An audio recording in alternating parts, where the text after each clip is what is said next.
هذا تعمل ايش بتعمله؟ بتعزف الان انت رجال الان تحدث ان تعمل اي حركه. ماسكين برجله. من اللي ماسك؟ ماسكين برجله. من اللي ماسك؟ الان ايش المطلوب مني؟ المطلوب انك تنتهي من الظلم تخرج منه. تمام؟ محكمة هذا المحكمة. هذه حاجة اسمها محكمة. ما أقدر الرجالة. لما تقدر قبيله؟ كيف ما أقدر قبيلة لا نحن. هذا هو ابنه. لو عارف أنا قتلت زمان. ابنه قل زمان ابنه. أنا قتلت ابنه حتى تقتله. والله. وربي ما تقدر تقتله. وربي نقتلكم بإذن الله. سنجعل له حماية بإذن الله. سنجعل له حماية بإذن الله وتحداكم تعملوا أي شيء. أنا أقول لكم والله ما معكم شيء. أنت ابنك اعتدى عليه. ولعلكم أنتم روافض ما أنتم سنين. صح ولا لا؟ أنتم حوادث. إيش مثلا؟ من قاتل عن قاتله. من تقاتل؟ كم قتل؟ لو أنك كانت سنة لا عنته لساعدته والله بتساعده وتقول لابنك هذا الطرطور إيش تعتدي عليه؟ أيوه. أنا حتى لو فكيت لمراتب تقتله. من مراتب؟ كيف أنك مراتب؟ والله ما تعرف أنت مراتب بتقتله؟ لا حرقت ولدها. ولدها من قل ابنها شوفها خليك معي ابنها طرطور راح يتعدى على الناس يعتدي عليه على مواقعهم. نحن نمشي في الطريق ما نراكم وأي شخص يتمثل أمامنا بشكل بني آدم ندعس على خشم وربنا ندعس على خشم. إذا أنا غلطان. أيوه هو يشجع. إذا كان غلطان. خاف منه وقلنا أنه شخص يريد يقتله. أشوف لك أتكلم وطبعا ليش تجي لموقعه؟ ليش تجي لمكانه؟ هل نأخذ بلادنا هذا كلام. أيوه. وهذا عمله مقر عمله. أنت كن في مكانك وفي مكانك ما تظهر أمامه. خطأكم أنتم هو الخطأ الوحيد أنكم ليش ابنك ظهر أمامه ولو أنه ما ظهر أمامه أشكالكم أنتم على شكل إيش؟ شكل ثاني. إيش مثل على شكل بني آدم؟ أيوه كيف أشكالكم؟ كيف أشكالكم؟ مثل إيش؟ وحوش. مثل إيش؟ وحوش ولا قطط. طيب لماذا تمثل أمام شكل الرجل؟ فأوهم أحمد أنه من بني آدم فقط. تمام؟ هل فهمت هذا الكلام؟ ما المعتدي؟ هو ظنه شخص.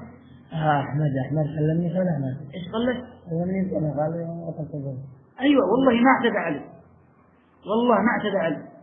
وإنما شافوا كأنه رجل بني آدم. أقول لكم إن أنتم مسلمين تتركون هذا الرجل تعلمون أن ابنكم اعتدى. جيبي. لا ما اشتغل ما اشتغال. طيب ما تشتي. ما تشتي. يا ينضم معنا. أيوه. لا يقتل العراقية. لا يقتل. أي واحد. أبشر اقتل رأس سعودي. اقتل رأس سعودي. رأس سعودي. جيبوا لي واحدة. خلاص عودي. أنت تجيبوا اللي عنده قبل. أنت بتجيبه. وجيبوا لي سلاح على قتله. سلاح على قتله. يجيب لك هو. يجيبوا السلاح على قتله. القتل فيه يجيبوا السلاح. لا. أيوة يجيبوا السلاح. وكيف تسوي له؟ يجيبوا. إيش تسوي له؟ نحن لنا عادات تقاليد يجيبوا السلاح. طيب لحظة خلي. نحن بنشوف هذا الرأي عادي بنعطي في هذا السلاح. بنعطي. تمام يا شيخ. بعطي السلاح بس مع. كل شيء تمام. خلي كل شيء. مع بنعطي السلاح. بس ما يضمن لنا أنه ما ترجع. ما يضمن لنا. بنسد. كيف بنسد تدخل محكمة؟ أنت ما يجي سلاح تروحوا معين. وين نروح عنه؟ أديكم أنا. دائما. لا. من بلاد ما تعرفها. كيف نروح معك؟ ما نروح للمحكمة. لا ما نروح. ليش؟ ما نروح محكمة. كيف نروح؟ كيف نروح؟ ما نروح. كيف نروح؟ خرج المحكمة. خرجنا من المحكمة. أنا ما أعطيك السلاح. ما أعطيك السلاح. وين؟ المحكمة حولها. لا أخرج من المحكمة. وقف القضية في المحكمة. تمام. لا يقتلوها بكذا يقتلوها. أنت أقول لهم عيد حكيم. لا يقتلوه. ليش يقتلوا ليه؟ بجيب ثاني لا يقتلوا. ما يقتلوا قل لهم هو ابني ثاني أنت خلاص كامل. وطبعا ما حد يسمح له السماح لأنه طبعا هو ما يدري أصلا ما اعتدى عليه. لو كان اعتدى عليه ما رأيك؟ هذه الدب. الدب إحنا الدب. أنا بضمن خليني أنا أضمن أن أحد الجديد والله يهدد صار حارج صار حاو من يهدد يهدد المحكمة نقول له لا. أيوة من يهدد؟ انت كلام اسمع أنت اترك الكذب خليك صادق. والله اني صادق ما والله ما نطقت كلمة كذب والله. طيب لحظة وين وصلت المحكمة؟ وين وصل الحكم الآن؟ وين وصل الحكم؟ الحكم عاد الآن ده أي الشيخ حكمنا إذا ضمنه هو ذاكر على أحمد ولا كان نحن حكمنا عليه عداه. من الشيخ حكم؟ ايش اسمه؟ ايش اسمه؟ ايش اسمه شيخكم؟ حقنا عارضة ما في عندها أحمد عنده الآن. ايش اسمه الشيخ حقكم؟ الله ايش اسمه؟ على أحمد يتحداها. لحظة ايش اسمه؟ يتحدى يطلع. أين يسكن؟ فكرني عن غير النيلة. لحظة أين يسكن في شبه؟ ما أين يسكن في شبه؟ أين مكان؟ أين مكان في شبه؟ جبل. اسمه ايش من منطقة؟ جبل درس. وش المديرية اسمه؟ جبل درس. ليش اسمها المدينة والمديرية البلاد؟ شبوه. ايش اسمها المكان نفسه؟ شبوه جبل درس. مديرية ايش؟ الشيخ نحن. الشيخ. نعم بقول لك. تخرجوا محترمين. وقبائل. أنتم قبائل محترمين. شو معشر لإنت؟ أيوه. معشر غدارين. والله ما نقدر. والله أنكم غدارين. في أقدر منكم. هذه. مسالمين. والله ما أنتم حسدتم في الأرض دخلتم في بني آدم هذيتموه وهذا اللي يعتدي على أحمد. أفهم أشوف إحنا خرج الآن منه. لا لحظات الشارع. أيوه اللي خرج من المحكمة عالم قوة المحكمة. أيوه بتخرج منه بس شرط الشارع تخليه ينام. تخليه ينام بس بيتحلف عليه. لحظة ولا أنا اللي بقول كلمة بس كلمة أيوه كله بس كلمة وهو بيتحلف عليه ولا يجدني لا يحسن يخاف منه. لحظة حرام داير ربي وين طرح هذا وضيع من الآن. اسمع بقول لك أنت بتخرج منه خروج كام؟ لا أنا محكمة. كيف تخرج منه؟ خرج بس مني ما قال لي تقول المحكمة ما رجعوا من المحكمة وعليه رجع. طيب لحظة بقول لك الآن وش أنت نتوافق على المحكمة كيف؟ تمام؟ بنتواصل. أيوه. بس ممنوع اعتداء عليه. لا. أيوه. ما اعتدي عليه. خليه يأكل يشرب. بس الدبل. لا خلاص. أنا شوف لما هذه دي الدبل. أسمع هو ما يدري. أنتم لا تعتدوا عليه لأنه ما تعتدوا الذي يقول لي حاجة. أنتم اعتديتم عليه. واحد يجي يعتدي عليه والثاني تمسكوه. ما اتقوا الله ما تخافوا من الله. المسلمين. الله يا شيخ ربطنا وعذبنا على. والله ما ربطنا في شيء خلينا. عدد بدن تربى. شوف على ظلمه. بس وعاد أصلا مش دام في الخوف. ليش رجال ليش بالأخوفه ما يخاف إذا هذا حتى ندم ما في حاجة ندم. من اعتدى عليكم فاعتدوا عليه. الله تعالى يقول من اعتدى عليكم فاعتدوا عليه مثل ما اعتدى عليكم. أيوه تعتدي عليه اعتدي عليه. لو كان ما اعتدى عليه كنا بنعطيك رأس برأس لكن نشتكي عليه. إذا جاء واحد شاهد وقال لا معنا هذا قال بس إذا قال شيء وقال قتله ما نقبل شهود من أقرباء المقتل غير مقبول شرعا. من القبيلة ما غير مقبول من قبيلة غير مقبول الشهود أبدا. نقبل بشاهدين عدلين من غير القبيلة ويكونوا موجودين مسلمين عدلين وأن يكون شاهدوا بأعينهم سمعوا بآذانهم. غير هذه الشهود غير مقبول. تمام؟ أقول لك الآن اتق الله. هل أنت قبيل؟ بالله قبيل ونفس. بالله قبيل وبين شيخ. قبائل كبوة. بين شيخ وبين شيخ. قبائل كبوة. رجال. بالله. رجال لو أنت رجال قبيلي تقول سامح الله يلا تخرج شأنك. عاد أنا بخليه يوم. أيش عاد لك هذا؟ أتراك.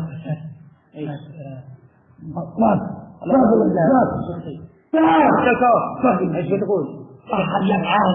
عاد كلمني الآن يلا. يلا يلا ماشي عاد عهد اللي ما يجد عهد اللي ما يجد. أنا بكلم هو ما يجد عهد الآن. أيوة بالكثير بيقوم 14 7 8 10. أيوة بيقوم وبيعطي يجد بيكون يقول لك كذاب لا تصدقوه. خلاص أنا بكلم عاد معي. أيوة ولا حرام لما خليك معي خليتك معه حرام يذبحون كلكم. خليك معي لا تهدد. خليك معي لا من التهديد. أخلي عني تهددني أنا؟ أنا تهددني أنا؟ تهددني أنا؟ ربكم بإذن الله كلكم. تعالوا لهنا وأنا بربكم كامل. رجال. اي والله رجال ونص. رجال ونص. ما اخرج. اخرج. انت تضارب بجسد. لا اخرج من جسد. اخرج جسد انا. انت تضارب بجسد احمد. ما اريدك تضارب بجسد احمد. تريد تقول لي احمد صح؟ حداك اضرب امام جسدك. اضرب بجسدك. ضرب بجسدك والله دور. لا عاد لا اضرب اكبر. اقسم بالله. عشان احبك في الارض. ايوه خليك ما ياكلف ولا الدور. لا تلف ألف ولا الدور. أيوة عادي عادي لا العادي ولا يتحدى. وأنت معاهد جيب عهد إنك ما تعادي. ما عادي. ما عادي لما تدير المحكمة قرارها. ما تعادي. ما عادي. ما تعادي أبدا. ما عادي. أيوة تمام. طيب أنا لاحظة أنا بكلم ولا يعتدي عليك. بكلم وبكلم قبيلتك أنه ما اعتدوا عليكم أبدا. تمام رضيت. يلا قل بسم الله وخرج الآن مرة. يلا قل بسم الله. قل بسم الله.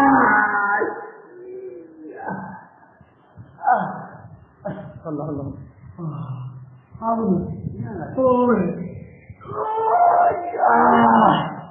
أنا بني لا غلط. لا تسجد. غلط.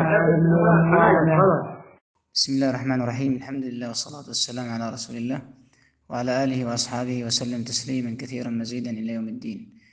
طبعا جاءنا أحد الإخوة من أبناء الصبيحة وهو عسكري في لواء أحد ألوية العمالقة في شبوة. جاء وعليه آثار المس، يعني جاء فيه جني متلبس في جسده. فلما دخلت عليه أو جاء وصل إلى عندي وبدأت أقرأ عليه خرج الجن من جسده. ثم بدأ هذا الرجل يكلمني فقال لي كنت في موقع في شبوة طبعا، وجاءني شخص جسده كله مظلم فخافني وأفزعني. ثم أفرغ عليه بعض الرصاص في جسده فمات. طبعا هذا الذي جاء إليه هو جني ومن الجن، والجن هذا ينتمي إلى قبيلة آل الشيخ من الجن الذين في شبوة طبعا، وهم جن مسلمين. هؤلاء الجن مسلمون. فمرض هذا الشخص وحصل له ما حصل. أخبرنا أن الجن أخذوه ويرى نفسه أنه مقيدا ومكبلا بالسلاسل، ومنعوه من النوم أيضا ومن الصلاة ومن الأكل ومن أشياء كثيرة، وأدخلوه إلى أماكنهم كما أخبرني بنفسه. قال فوجدت أن عندهم أموال وأشياء وذهب وكثير من الأموال. وأيضا أدخلوه إلى يعني قام أحد مشايخ الجن، هم طبعا كادوا أن يقتلوه، وأم المقتول من الجن كادت أن تقتله أيضا، وهكذا والد المقتول. والآن الذي في جسده هو والد المقتول من الجن.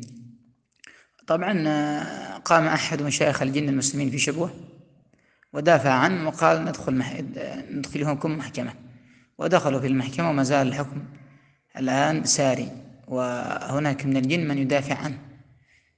طبعا هم أخذوا بعض الشهود من الجن، لكن قلنا لهم أنتم غير مصدقين، ثم أن الشهود هؤلاء هم من أهل المقتول، وهذه الشهادة لا تقبل على أنه قتلوا عمدا وعدوانا.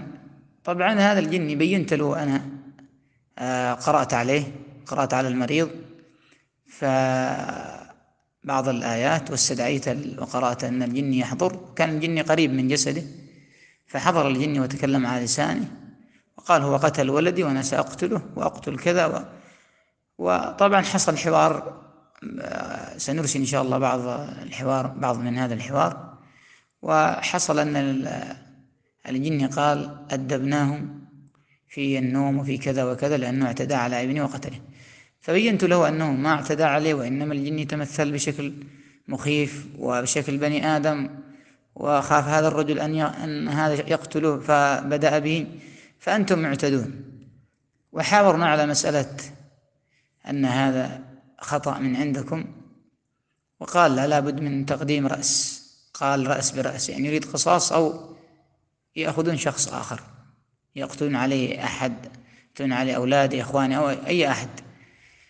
فالمهم هذا الجني بدأ ثم طلب بعد ذلك دية وأراد السلاح. وهذه القصة تشبه القصة التي ذكرها الشيخنا أحمد بن شملان في القصة المنظورة أمام الشيخ محمد بن الإمام حفظه الله، والتي وقعت في وصاب، تشبه كثيرا. فالمهم سبحان الله بدأنا بالحوار الجني، وقلنا لا أخرج منه خليه ينام حتى يخرج الحكم من المحكمة. وحصل ما حصل في الحوار، والحوار كان طويلا قريبا من ساعة. لكن الذي أريده هو أن ينتبه المسلم إذا رأى مثل هذه الأشكال أن يتبين، أو رأى ثعابين وقطط وهكذا يتبين، فإن الجن ينتقمون. فالشخص هذا يعني ما زال الآن الحكم في المحاكم يمشي، وننتظر ماذا يحدث، وإن شاء الله سنظل نقرأ عليه. طبعا عندما نقرأ عليه الجن مسلم يخرج ويجلس في مكان بعيد ولا يتأثر المريض، لأنه طبعا من هذا النوع لا يسمى مسا، وإنما يسمى هؤلاء الجن أذية من الجن. وكلما يجي بهذا الشخص إلى قارئ ما يتكلم الشيطان من جسده، يتكلم هذا الرجل يصحي كأنه ليس به شيء.